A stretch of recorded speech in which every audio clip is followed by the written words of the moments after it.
დაბა ასპინძაში მდებარე შპს მესხეთი პროდუქტი ხორცს პროდუქტებს აწარმოებს. მისი პროდუქციით ძირითადად რეგიონის სუპერმარკეტები მარაგდება. წარმოების პროცესში მესხეთი პროდუქტის ტექნოლოგიებისთვის ბოლო მნიშვნელოვანი დეტალი ეტიკეტირებაა. პროდუქტზე ისინი საფირმო სიმბოლიკასა და ეტიკეტს აკრავენ, რომელზეც დასახელება, გამოშვების თარიღი, შენახვის ვადა და დამზადების ადგილია მითითებული.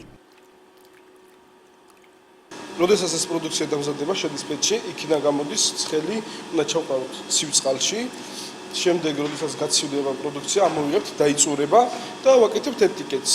ანუ ეს არის ჩვენი ეტიკეტი და შემდეგ მას საწერეზეთ ვადა, ანუ როდის არის გამოშვებული, საქონლის დასახელება და მისამართი, ანუ სად არის დამზადებული.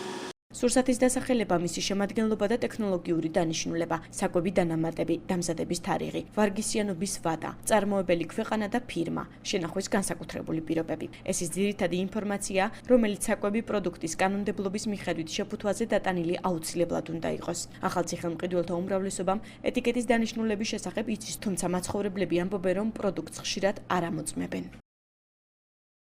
ან კალბასები თუ იყიდულობ ხოლმე, ან ხინკლები, აი ესეთები უკენ ახლობ ხოლმე, აი ახლა ჩაიყიდულობდა. ისე იგი ესეთები რამე არა. კი, გალსულბად უნდა კონდეს ვადა. Вот, например, как უნდა ნახო, ისე იგი ვერ ნახლობ ხოლმე, ეს როგორი ჩაი, შავი თუ სვანი, მის შავი ჩაი მინდოდა. აუცილებელია ქართულად აბარო, წაიკითხოს ნორმალურად.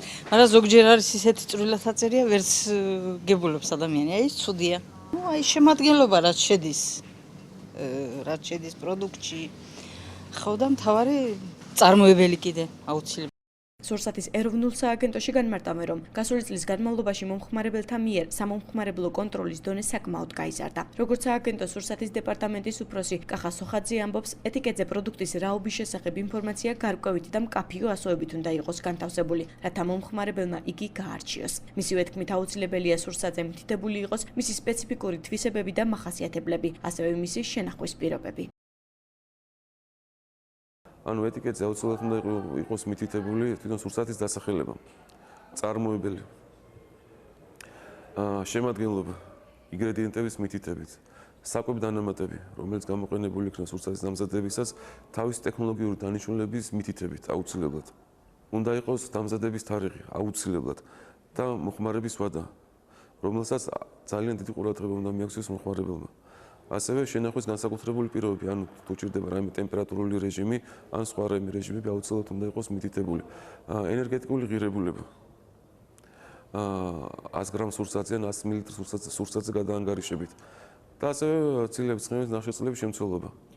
პროდუქტის ეტიკეტირების წესის დაცვას მწარმოებელ კომპანიებს ევროპასთან ასოცირების ხელშეკრულებაც ავალდებულებს. დოკუმენტის მიხედვით ეტიკეტზე დატანილი ინფორმაცია მოსახლეობის ჯანმრთელობის, უსაფრთხოების ან გარემოს დაცვის კუთხით სხვადასხვა მიზნების შესრულებას ემსახურება.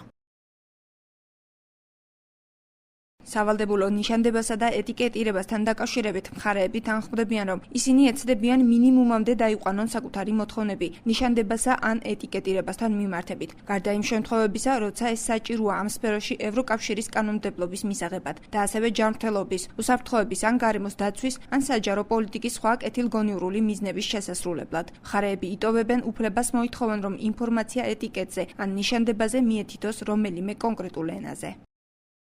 საკვების ეტიკეტირების წესის დარღვევაზე ფულადი სანქციების ამოქმედებასთან დაკავშირებით საკანონმდებლო ინიციატივა პარლამენტმა დეკემბრის თვეში დაამტკიცა. ცვლილებების თანახმად სურსათის ან და ცხოველის საკვების ეტიკეტირების წესის დარღვევა 400 ლარის ოდენობით ჯარიმდება. თუ კი წლის განმავლობაში იგივე ქმედება განმეორდება, ჯარიმა სამაგდება და იგი 1200 ლარს აღწევს.